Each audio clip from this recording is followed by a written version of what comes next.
Hello, welcome to Record Sports Hotline Live. My name is Daniel Caw. I'm delighted as ever to be joined by the man, the myth, the legend, the one and only Keith Jackson. How's it going, Keith? All right, I've just walked off the golf course, as you can see. No, good. Yeah, really glad that Rangers have finally made an appointment, which means that the kind of stress of that over the last wee while has been interesting. I'm not so sure that the Rangers support in general will be delighted with how it's ended up. That'll be interesting to gauge tonight. I do look at it and think, Daniel, make it make sense. But there you go. They've got Danny Rohl, who seemed to be Kevin Thelwell's pick for this job, for some period of time. So much so that he kind of had a look at him in the summer before deciding that Russell Martin was a better manager and overlooking him. And now he's going back to him. And every time that the American owners tried to go a different way, if they sat down with Gerrard, they've sat down with Muscat, various others, it always seemed to fall down at the end because they had a look and they didn't fancy the structure or working with Kevin Thelwell, Greta Steinson. So in the end, everybody fell over and Kevin Thelwell got his guy in. And, Greta Steinson as well, I would imagine, will be pleased with that. Where it leaves Rangers, well, do you know what? I actually feel quite sorry for Danny Rohl in many ways because he's going to be seen as that guy. He's going to be seen as a Steinson Thelwell pick, which puts him in a bad spot from day one. I wish him luck because what a task he's taken on. It'd be great if he came in and it was some masterstroke. But that looks like a big ask, doesn't it? It's a really big ask, and he'll feel the ferocity of the job and the intensity of it right from day one. He's not going to get a lot of breathing space. Certainly wanted the job, dead keen for it. So now he has to show and back it up. It's interesting as well, though, isn't it, that the appointment's made and the press release comes out, and it's men's team head coach. Yeah. That's what you're dealing with now. This is what the Rangers' job is: men's team head coach. And something about that, I think, will sort of sit uneasily with the Rangers supporters as well. It almost feels like a sort of deliberate, calculated attempt to dilute and devalue the position. It's the Rangers manager's job you're talking about. Why are you calling it that? I mean, there's an office right at the top of the marble staircase in the main stand at Ibrox, manager's office, and it's always been the manager's office since the days of Bill Struth. I think his bowler hat is still on a hat stand inside that. It's historic.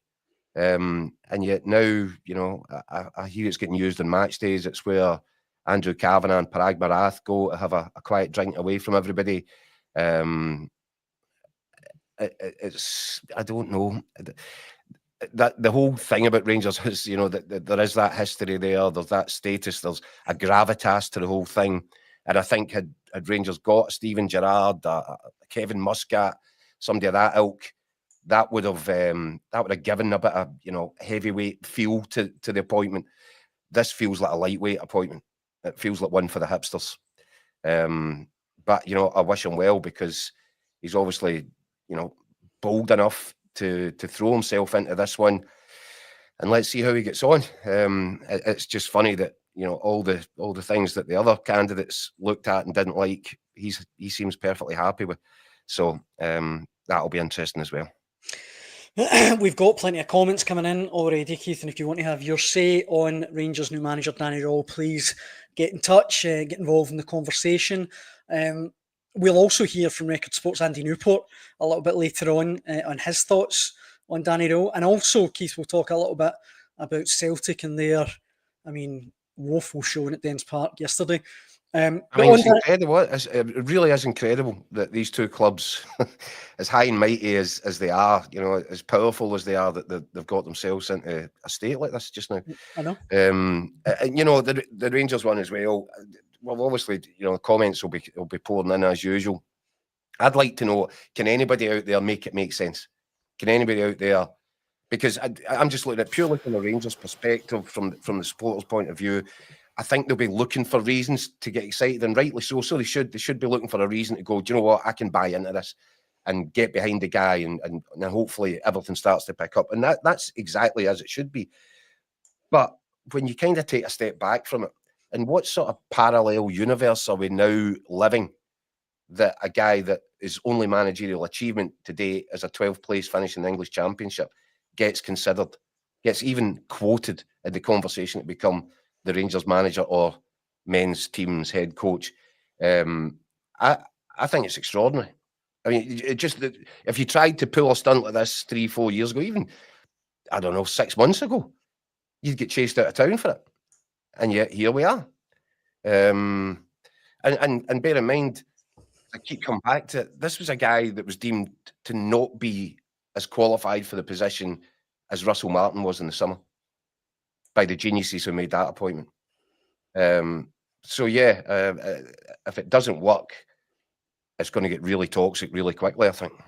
And the one thing I would say on that, Keith, I'll come to the comments in a little minute because there's some good ones coming in already. But Russell Martin came in, was clearly out of his depth. I mean, that's just my opinion, but I thought the next Rangers manager surely has to have, the one thing he has to have is experience. You need an experienced manager, a guy who's been at a club of a similar ilk. But they've went for a manager with even less experience. And that would worry me, because it's almost as if they wanted the next guy that was just pleased to be there and will, quite happy to work in any structure, do whatever he's told by superiors above. Let's see. I mean, maybe it won't be, but that would certainly be the suspicion. As I said, I find it really hard to fathom the thinking behind it. There's a real lack of logic to this. And even if you just think about what would have been logical, what is the logical answer then, Keith? Well, see, when you've sat in a room with Steven Gerrard and you pretty much think you're there, and then you walk out the room and you let the other guys come in, and then it collapses, and the exact same thing happens a week later. Now, in the intervening period, this was interesting that as Gerrard was falling apart, that was when Danny Rohl's name was thrown forward as, we're also speaking to this guy, Mm-hmm. And then Muscat comes to the fore, and Danny Rohl gets to the point that he says, I didn't fancy her anyway. And he, for whatever reason, decides to publicly withdraw from the process. And that whole thing didn't feel right to me. There's something, actually, if I'm honest with you, that almost felt a bit coordinated and maybe even choreographed, to leave it in a situation where, it was Muscat and the Americans, and that was there was no safety net. And then what do you know? Kevin Thelwell comes back to the table, says, "Oh, guys, I've managed to persuade Danny Rohl to come back into this. We're saved." Look, maybe I'm just old and cynical, but nothing. I have to say, in terms of smell tests, this is failing on every conceivable level in terms of the smell tests. And it now comes down to just, is this guy a young thruster? Is he a genius? I mean, he's certainly got a good coaching pedigree when you look the German national team, Bayern Munich, RB Leipzig. The guy he's put in the hard yards in terms of getting around some big jobs, certainly on the coaching staff. So that gives them something, you would think. And the Sheffield Wednesday fans, even though he was a 12th place finish in his only full season there, they seem to think he did a good job. But even if you just look at the stats, I mean, okay, he kept them safe, which was probably an achievement of sorts. But I think of his 80-odd games, he won 34 of them and lost 34 of them, and drew a bunch as well. So his win rate is something in the region of 30%, between 30-40%. Again, I have to say, on what basis does that justify your credentials as a candidate to take on a job like this?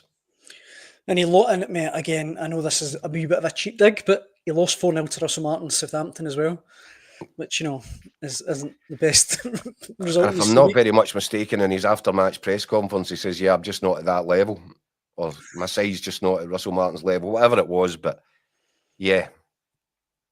Well, look, plenty of comments coming in. Let me throw a few of these at you to try and get your take on it. First of all, Scott is one of a number of people asking any news in the backroom team. I haven't seen any names yet. No, well, there was news, wasn't there, when he first reappeared on the scene, and suggestions that Steve Davis might well be a guy that you'd look to bring in. I think Lee Wallace's name was mentioned as well. I'm told that that's not as just as nailed down as it might have appeared to be. I'm not sure about Steve Davis. I don't know if there's a conversation going on there. I would expect that he would probably try to bring in some guys that have got a bit of knowledge of the club and the league. So you'd probably be looking at some ex-Rangers players. I don't know if he's bringing anybody with him from Germany. I don't even know how much planning's gone into it, to be perfectly honest. But there you are. James in the comment says, from Muscat deal done to Roll in 48 hours, it's pure sabotage from Kevin Thelwell. Mikey says, how can you pull yourself out of the running to then be appointed manager? Mark says, how many managers have been in pole position because someone else said hell no? Rangers Easy OK says, more than happy to give Danny Rohl a chance. The views he's got from down south in Germany are glowing. The polar opposite of when we appointed Martin. Fans will back him, but Thelwell and Son and Stewart need to get out of the club now. Williams says that Roll will be Stewart and Thelwell's puppet. And this is going to be the suspicion. That's what I'm saying, Dan. And this is why I say I feel quite sorry for him. I think a lot of it is unfair. He's going to be carrying baggage that's got nothing to do with him and everything to do with the people that are making decisions above him.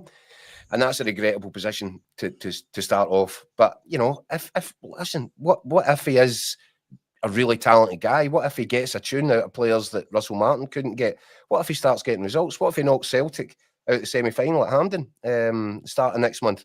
It could change really quickly and the fans could get right behind it really quickly. But there's a lot of what ifs in there. And that's what I was saying, Dan. See, when I said about the logical approach, what is logical? We'll see when the Gerrard thing's falling over and the Muscat thing's falling over and they're all pointing back to the structure and the way that they would have to operate under Kevin Thelwell and Greta Steinson's name comes up as well. See, once you've gone through that a couple of times, as Andrew Kavanagh and Parag Marath did, isn't there a point where you think, this appears to be a problem? And you could eliminate the problem, give the fans what they want, win yourselves a bit of popularity with the support that's pretty borderline mutinous just now. Tell Kevin Thelwell that thanks, but no thanks, off you pop now. And then you can go back on the phone, whether it's to Gerrard or whether it's to Muscat, and say, look, that problem? It's not a problem anymore. Can we get back and do this deal? That would have struck me as the logical thing to do in the situation that Rangers found themselves. Instead of that, they've gone back and Kevin Thelwell has produced for the umpteenth time Danny Rohl, and this time there's nobody left standing still to contest it. I honestly find it extraordinary. But as I keep saying, I feel it's so unfair on Danny Rohl. And, I think he deserves the opportunity to get in, do his work and see what it looks like. The problem that he's got is that anybody that's been paying any attention to the decision-making that's been done at Rangers over these last few months will find it highly questionable from the start, because they've not got very much right, have they? That's very true. I wrote a column today, Dan. I said, Andrew Kavanagh, you've got to give him credit. He took over what was it? A bucket. Oh my God, words have failed me now. Getting old. Yeah. Anyway, he took over a bucket job or something like that, and he turned it into a bin fire. In the space of, without hardly having time to blink or breathe. And that's the situation Rangers are in right now. And it's just been through a litany of errors of judgment, bad calls, really wonky decision making. And that none of that is Danny Rohl's fault. And yet he's going to end up having to front it up now. Yeah. Let me run through a few of these comments just to finish off on them. Let me have a look. There's a few people. Basket case. Basket. There you go. You got there in the end. That's the word I was looking for. There's a few people that are positive about it. Graham says, Keith, Dad, let's give the guy a chance. The league is done. If we pick up a cup and then progress to next season. The hairy biker, a bit stronger, says, Rohl rejected Rangers. Now the clubs went begging to get him as manager. It's embarrassing how bad the club has been run, like a cheap red light window in Amsterdam. Gravy says, I would rather roll down and Charlie Bucket as assistant. This is definitely not a golden ticket appointment. And John says, Rohl has an uphill battle with the fans from the get-go, just like Russell Martin. It's going to end the same way too. And finally... He's not Russell Martin. I think that we have to make that distinction. There's been a lot of people saying, oh, it's Russell Martin Mark II. It's not really. I don't think the two of them are comparable in terms of their philosophies and the way they want the game to be played. Whether or not he's any good. I mean, and there's another credibility problem, isn't it? Because if you're looking and you're basing your decision purely on the CV, what have the guys achieved that we're looking at here, you'd actually say Russell Martin's CV was a little bit better. Aye, definitely. Than Danny Rohl's. Aye. And that's probably why they went that way in the summer, even though everybody else was warning them that one looked like ending in a sort of chaotic disaster, which is exactly what happened. Should we, I mean, just finally, Paul there in the comments says, if Rohl runs into difficulties, I think the fans will give Stuart and Thelwell the grief, not him. Should we hear from Andy Newport? Keith, hear his take on it. He's obviously our sort of Rangers correspondent on Hotline Live. Yeah. I caught up with him a little bit earlier on. I actually caught up with him before the announcement was made. So if any some of the tenses sound a bit weird, that's why. But let's hear what he had to say. Joined in Hotline Live now by the one and only Andy Newport. Andy, try to remember who was going to be Rangers manager the last time we spoke. Was that, I mean, who knows? Stephen Gerrard, Muscat? I'll tell you what, because I've just come off a week's holiday. I had a wee week off with the kids, with them being off school. And so I fired up the laptop for the first time this morning. And the first story that I had sitting on my screen was one that said, I think it was written in the Friday before I went off, saying that Stephen Gerrard's inching towards an emotional return to Ibrox. So to come back today and see that they've worked their way through not one, not two, but three managerial candidates since then, tells you something about the bit of fiasco that this managerial hunt has turned out to be. But looks like Danny Rohl's a man now. It looks like he's inching towards his appointment as we speak. So we'll see what happens. We can obviously we'll talk about the fiasco, debacle, whatever you want to call it. But the fact is, it looks like it is now going to be Danny Rohl. What do you make of the appointment? He's obviously very young for a Rangers manager. Listen, yeah, the fans are rightly going to be concerned about, as I say, everything that's taken place over the last couple of weeks, the lumbering nature of this recruitment process. Listen, I think if Danny Rohl had been appointed in the summer, I'm not entirely sure he'd have been greeted to much more of a fanfare than he's getting right now, which isn't a lot, to be frank. But I think he would have been a better fit than Russell Martin was. I think style of football, whilst it's a progressive style of play, I think there's more still a bigger pragmatic element to it. From everyone I've spoken to down at Sheffield Wednesday, fans, a couple of ex-players, I've said that, listen, when if he has to tighten up, if he has to go a bit more route one, if he has to go a bit more direct, he'll do that. But I think the Rangers fans are obviously angry, furious, upset, frustrated about how this has been handled. Had their hopes raised for Stephen Gerrard, for Kevin Muscat, only to see them dashed. And now it looks like they're getting a guy who's been overlooked 3 times and has himself walked away from the process, given how fed up he was with it. And that's now who they've been served up as, as a guy who's going to get them out of a pretty huge hole. But the one thing I would say that goes in his favour is that he's just spent 2 years working at a club that, if anything, is the only club really that's more crazy or more of a basket case than Rangers are right now. You're talking about Sheffield Wednesday, who currently facing the prospect of a winding up order over a £1 million tax bill unpaid tax bill. You know, there was a point earlier in the season where it looked like they were going to have one of the stands at Hillsborough closed because it wasn't passing safety tests. You know, they've had players go without wages, they've had points deductions, they've had transfer embargoes. I mean, this is a club that's an absolute shambles, frankly. So if anything's going to prepare for coming to Rangers, with that experience, I mean, if anything, it looks like this is he's walking into an environment that's all the more stable than compared to what he's been used to. So, yeah, that should certainly go in his favour.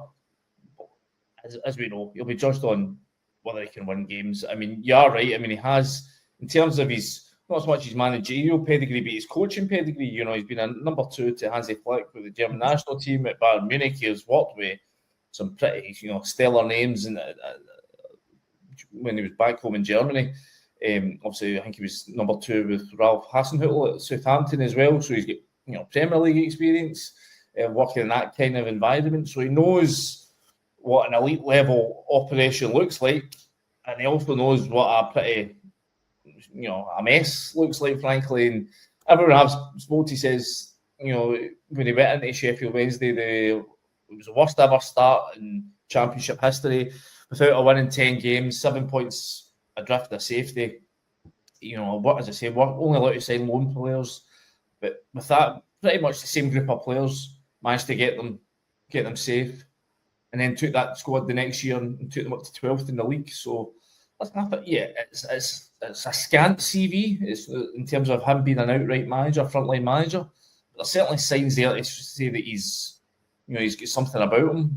But again, it comes back to a bit like Russell Martin this summer. Is it enough to suggest that he's good enough to be a Rangers manager? Probably not. But then again, look where Rangers are right now. This isn't the Rangers of yesteryear with millions and millions to spend and that superstar, pulling power. They don't have that anymore. This is where they're at. This is frankly the only guy who's willing to take the job on. Steven Gerrard, been here before, out of work, reputation hanging by a thread after a disastrous spell in Saudi Arabia, poor spell with Aston Villa, didn't want it. Kevin Muscat, who, he's won titles in 3-4 different countries, I think, but has yet to really crack at European football. He took one look at it, decided for whatever reason, the setup, the club insists it's the people at the club insist it's the start date, believe who you want, but our understanding is that he took one look at the recruitment setup and decided that wasn't for him. So Danny Rohl was even at one point exasperated enough with the whole process to walk away from it. So this is who they've ended up with, and this is who the fans, like it or not, are going to have to get behind. Otherwise, a season that is already in danger of unravelling could get even worse. That's the thing, Andy, that I might be being totally naive here, might be really silly, but this is still Rangers to me. I totally accept they're not the Rangers of yesteryear, as you've said quite rightly. It's still one of the biggest teams in Britain. I don't want to get bogged down in this, but 3 or 4 English teams bigger than Celtic and Rangers, maybe 4 or 5. I mean, look, I just still think they're a massive club, and no disrespect to Danny Rohl. I'm sure he's an excellent coach. I just can't. I don't know. I just can't believe Rangers are in this situation, I guess. Yeah, but this is the accumulation of, basically a decade and more of underperforming, of failure, basically. Was it, 1.5 seasons, really, you would say, in the last 15 years, where you could say that they've achieved relative success. So this is basically what happens when you continually allow standards to slip, and they've slipped. The fact is that Rangers sitting here after 8 games are, 13 points now behind Hearts, 1 win in the league. I mean, it's, that's not a recognisable set of results for any Rangers team. So, but this is where they find themselves, and this is why they are now struggling to recruit what they would find as a top level proven manager. That's why, like they are with the player recruitment, they're having to sign more and more on potential rather than proven record. That's what they're now having to do with the coaching side as well. Just before I let you go, Andy, will you be making the journey to Norway on Thursday for Rangers against Brann? Yes, Scott and myself will be flying out tomorrow, so it'll be an interesting one. I'm led to believe that if the deal gets done today, as we believe it will for Danny Rohl, that he will want to take the team. It's yet to be confirmed, but the noises I'm getting from his camp are that he'll want to be over there. He'll want to get his hands dirty right away. So Stephen Smith took the team at the weekend. He was unsure whether or not he'd still be required, but I'm led to believe that he will want to go out there as soon as possible and get involved and start getting down to work. Obviously, the team would fly out Wednesday. I'm not sure what that'll mean if there's going to be a press conference beforehand. Obviously, he'll be due to speak to the media on Wednesday at the pre-match, the official Europa League pre-match press conference. Whether or not that means they delay having any sort of introductory press conference tomorrow, not quite sure yet, but it will be certainly be interesting to hear his thoughts. I mean, just from his own, just to ask why, he has decided to take this challenge on, having looked last week like he was walking away from it, having been overlooked, not just in the summer when he was quoted high in the list of runners and riders to replace Philippe Clement, and obviously it went to Russell Martin at that point. Why he's then, he's been overlooked almost, looked like when Steven Gerrard was going to be the man. He looked like he was overlooked again when Kevin Muscat seemed to be the guy. So it would just be real interesting to get his thoughts on that. And I'm not sure if Patrick Stewart or Kevin Thelwell will be addressing us too this week, but get their breakdown on it, because there's absolutely no doubt that the fans are less than happy with the way this has all been handled so far. Yeah. Well, Andy, safe travels when the time comes, and I am almost positive I will be pestering you to get you back in the hotline live soon. No problem, Mal. Cheers, Andy. Andy Newport there, Keith. And before we round off on Rangers, I think we can look at Danny Rohl's first tranche of fixtures as Rangers manager. Yeah. Obviously, Bergen in the Europa League this Thursday night. Killie at home. Hibs away is not going to be easy. And then, of course, Celtic at Ibrox on the 2nd of November before Roma at home. Dundee away, which is no picnic, as Celtic found out yesterday, and Livy at home. So, I mean, what do you make of that as a kind of first 6 or 7 games in Scottish football? Well, welcome to Scottish football. There is no time to sit in your hands. You just need to get the sleeves rolled up and get on with it. Sorry, no pun intended. But I think, look, do you know what? There's 2 ways of looking at that. That's a potential nightmare or it's a dream scenario. Because if he can get big results, get big wins, could you imagine how the fans might start to galvanise behind him if he was to beat Celtic and beat Roma in the space of a few days? Oh, so there's an opportunity there, but there's also a high level of jeopardy. So, it's just going to come down to how good he is at getting a team functioning properly, performing and capable of winning big matches. I just think the whole backdrop is so unhelpful for him. And even when it comes down to the statement that came out just after you'd done the pre-record with Andy there, I mean, talk about not being able to read the room. They've managed to shoehorn, just about everybody's got a quote in the statement, by the way, when they didn't need to do that. They said Andrew Kavanagh and Parag Marath had said they were going to personally take responsibility for the hunt to find Russell Martin's replacement. Effectively, every time they got very close to getting a candidate, it fell over at the end. And effectively, the guy that was already part of the process when Greta Steinson and Kevin Thelwell were in charge of it in the summer, it's him. So that tells you the Americans, if they took personal charge of it, they didn't get very far. They didn't get the people that they were going after. But anyway, if once you've put the statement out, a quote from Andrew Kavanagh and a quote from Parag Marath would have been all that really was required. But next minute, no, Big Kev Dog wants to get a quote in there as well, and Patrick Stewart. And you can just feel the Rangers fans, this should be a happy moment for them. They've finally got a new manager. It's a fresh start, a clean slate, call it what you will. But they're almost getting gaslighted because they can't seem to escape these two popping up. Now would have been a really good time for somebody in there, if they've got a PR department, to say, guys, I'm not sure you really want to put your names to this one. Yeah. Maybe just step down and just leave it to the chairman and the vice chairman. I think it's extraordinary. And you know, talk about poking a bear in the ribs. I know, I completely agree. And just finally, I know I say finally all the time, but on Rangers player ID says, sooner or later a manager is going to grab this club and drag it forward. Why can't it be Rohl? Which I think is a fair point. Maybe it will be Rohl. Maybe he's the new Pep Guardiola or whatever. But, and I get this might get clipped up and thrown back in my face at the end of the season when he's, you know, won trophies and whatever. I just fear, for the reasons that you've outlined as well, Keith, that this job's going to eat him alive. This is a massive, huge job. It's a radioactive environment that he's walking into, and he's wet behind the ears in terms of, you know, being able to manage. And Andy makes good points about it was kind of thermonuclear down at Sheffield Wednesday as well. So he at least he's got that experience in his locker. Yep.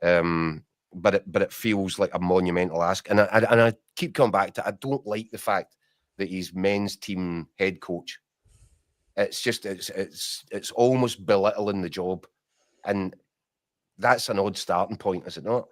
You know, it used to be that, you know, if you were made manager of Rangers, it was a really proud moment, and there was you got your unveiling in the Blue Room, and it was real high profile stuff. And I've been there for I don't know how many of them, but this is almost like the guys come in through the back door with a blanket over his head, isn't it? Yeah. And he doesn't even get the position of being called the Rangers manager. He's the men's team's first head coach. That's what I was trying to say, Andy. This is Glasgow Rangers. I mean, maybe I'm being really, really naive, but in my head, Rangers are a massive club.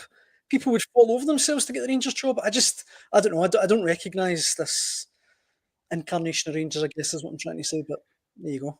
And that's what I'm saying, and how I started. You know, I'm seriously, sincerely mean it. He's good luck to him. He's going to need every bit of luck going. No. And you know, it'll be really fascinating, because if he does turn out to be a world beater and a genius appointment, then people like me are going to have to turn around to Kevin Fellwell and say, do you know what? You were absolutely right. You got this one right. You haven't much right. In fact, you've not got anything right up until this point, but well done. You were right on this one. You were right to stick by your guns. Yeah. I don't think we'll be having that conversation in 6 months' time. I guess time will tell. Time is getting on, and I wanted to talk about Celtic, Keith. We talked about the game yesterday with Michael Gannon, the performance. We kind of poured over that. But I wanted to get your take on Brendan Rodgers' post-match comments. I think we can, I mean, there's the actual quote there. There's no way you'll go into a race and be given the keys to a Honda Civic and say, I want you to drive it like a Ferrari. It's not going to happen. And the reason why I want to get your take on that, Keith, is just because when I heard that last night, I just thought to myself, if I'm one of the players in the dressing room, how's that going to make me feel? I mean, what is he trying to achieve by saying something like that? I'm not sure. I'm not sure. I mean, Mick obviously mentioned it when he was on the show yesterday, and I actually thought it was just Mick being Mick. I thought it was a Gannonism, but it wasn't. It was actually Brendan's own words, and I'm not sure where the value is in that at all. And I think you're right. If you are one of the players, well, thanks, boss. I know. Cheers for that. I know. Yeah. Listen again, and we mentioned right at the start about, isn't it incredible the state that both of these clubs have managed to get themselves into at the same time? This does feel a little bit, and look, I might be entirely wrong, but I think there's now a feeling or a worry that Brendan Rodgers is almost checked out already. That he's had his fallout with the board. He demanded that at least one head rolled over that, and it didn't happen. Is he now just resigned to seeing out the season and not really? Does he really have any belief that in January, if he needs the tools, if he needs to invest in that side and improve it, that the board's going to break their back for him in the market? It feels at this minute in time as if Celtic have come at the end of a cycle and they've not hit refresh, and that previous cycle is now involved in this current cycle, and it's just, Honda Civic with the wheels flying off it. That's what it feels like a little bit just now. Now, that's not to say, because this is Brendan Rodgers you're dealing with. He's tried and tested. He might be the one guy that is capable of turning this around and fostering the right environment inside his dressing room to get Celtic up and functioning and going again, and you know, delivering this sort of intense front-footed football that he enjoys, that was his signature.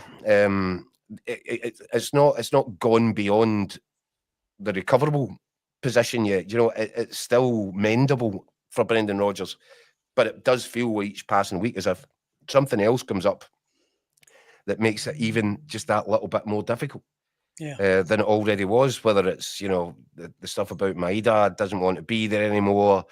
Hatate looks like a guy whose mind is elsewhere. People are saying that Callum McGregor's legs are away. I'm not having that. You know what I think of Callum McGregor, but my goodness, he needs a bit of help in there. Yeah. Cameron Carter-Vickers isn't looking just as dependable defensively as he had done, and the options in the final third have been almost obliterated by the board. It's an astonishing state of affairs. And yet somehow Brendan Rodgers is going to have to try and galvanise that group of players and get some big results out of them and some big performances. You look at the next few days, Daniel, and obviously Sturm Graz on Thursday, and then a visit to Tynecastle. And if these results don't go Celtic's way, the mood, which is already, you know, I've said that the Rangers fans are mutinous at the minute. Celtic's going to be very, very similar. There was already obviously the protests, as we saw at Dens Park. And Brendan Rodgers is kind of taking cover behind the fact that it's the board that are getting the flack. But if Brendan fails to get a couple of decent results in these next two games, it'll start getting fired at the dugout as well. So it's a really precarious position at the minute. And it's like anything in football, and it's the exact same for Danny Rohl now that he's taken that job on at Rangers. Get results and everything else will fall into place. Yeah. You know, it's amazing what a couple of results will do just to change the momentum and to improve the environment that you're working in. So, you know, I've said there's a really bad scenario for Brendan Rodgers that if he was to lose both of these games, but there's also the flip side of that. Win them both, get the momentum up, get the fans motoring again, and you know, start to make some real serious inroads into the lead that the Hearts have opened up at the top, with the top of the table. That's all doable, but it really does depend on what happens next, the next steps, and yeah, I'm with you. And you know, I'm a huge admirer, and I've got massive respect for Brendan Rodgers, but that was a curious thing for him to say. Yeah. And I'm not sure what he hoped to achieve with it. One last very quick trip to the comments, Keith, before we round up today's show. This one, Rebel says, can't see where Celtic's next win is coming from. The football wasn't this bad during the COVID debacle. Mark, we know isn't a fan of Rodgers, says, say all season he's actively working his ticket, now trying to get the sack, please oblige him. David says, Honda Civic, aye, right, Robin Reliant, more like. Paul says, Brendan has been driving it like a ladder with this constant 4-3-3 nonsense.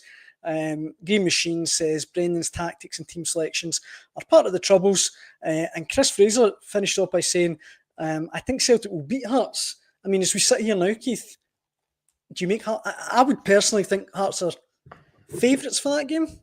You need to, I mean, I'm not a bookmaker. They'll have their odds. I'd be surprised if Celtic weren't favourites at the bookies. But as I said to you the other day, Daniel, that doesn't change what you're seeing with your own eyes.